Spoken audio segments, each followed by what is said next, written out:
morning, guys. I feel like I haven't talked to you all in so long. So a little update. Since I last gave you guys an update, I was 148 then. Today I hit a new low weigh-in of 145. First time I ever have hit that. Things have changed since last time we spoke. I increased my cardio a little bit, and I decreased my macros, so I cut back a little bit on the carbs. At that point I was already really comfortable with my caloric intake. I wasn't feeling like I was hungry. I had adapted and my metabolism had adapted, so I started stalling a little bit for 2 weeks, and then I decided, you know what, let's just go ahead and cut them back a little bit. And I also incorporated 2 refeeds a week. So refeeds, basically you manipulate your carb intake to be about 40% of your caloric intake for that day.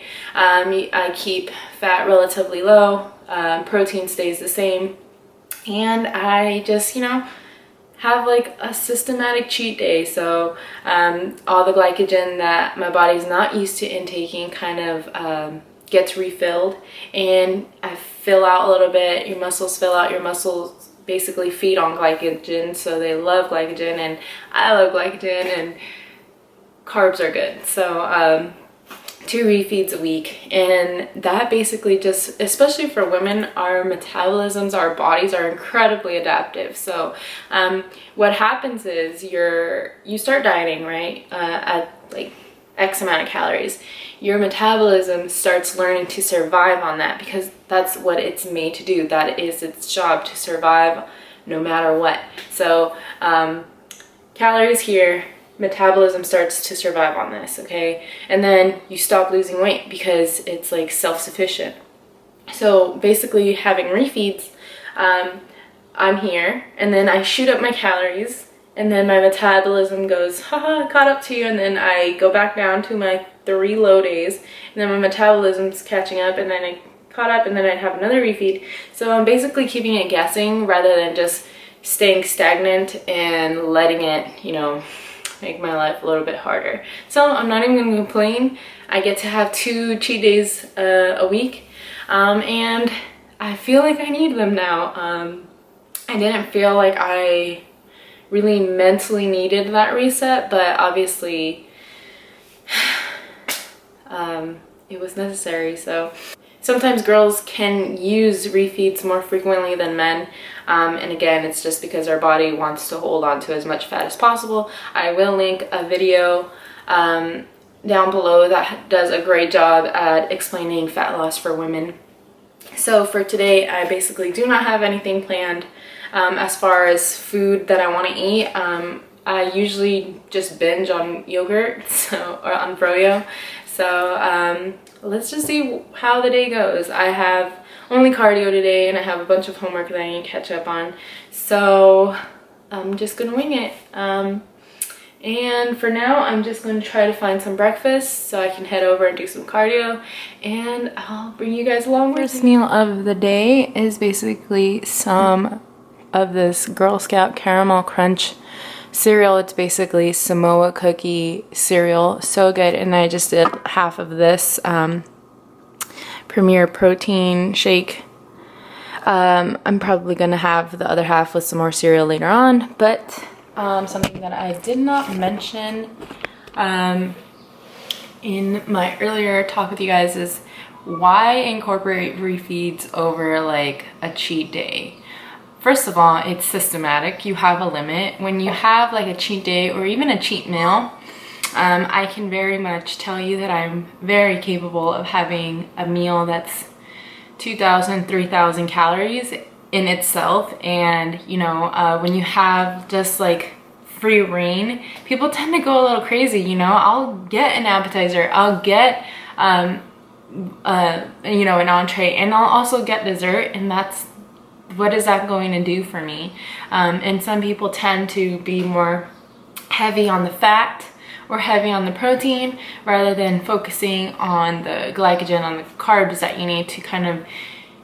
you need to refuel your glycogen stores, refill your glycogen stores. So that is why I have systematic with an upper limit cheat day or a refeed day. So and also another thing is that I'm not going to feel like I totally derailed or went rogue or, you know, set myself back. I know that probably if you know, look at it, if our metabolisms weren't super smart, I'd probably stay stagnant with the like not carb cycle, and I'd probably get to my goal a little bit sooner.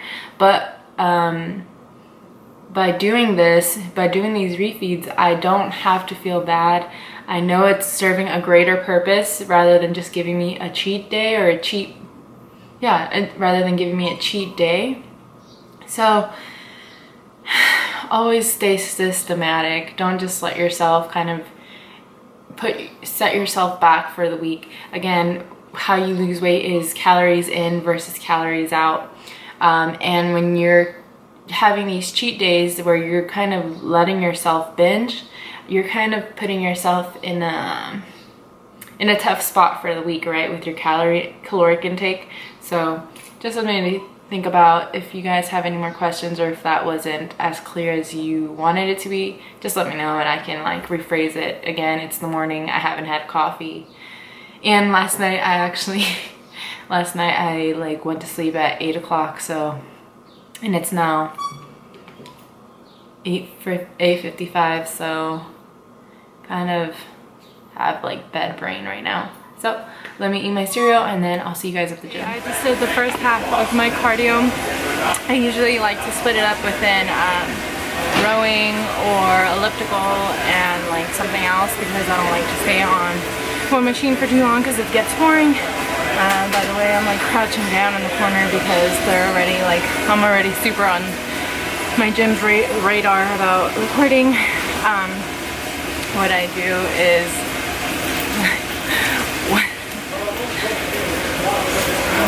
is I pause my heart rate monitor. I have one on. Go for a certain amount of calories on the treadmill, and then I paused it and I'm gonna switch over to the Stairmaster right now. I'm finishing up my last few minutes cardio. Something that I see a lot of is people holding on to the sides and stuff. Try not to do that. You're already on it. You're already suffering. Just feel the burn. I usually tug on my sweater or anything that'll help me not hold on to the sides, because that kind of helps you cheat a little bit. And when you're relying on the calorie tracker of the machine, it kind of doesn't know that you're doing that, so you'll get counted calories that you probably didn't burn. I'm going to make some protein French toast.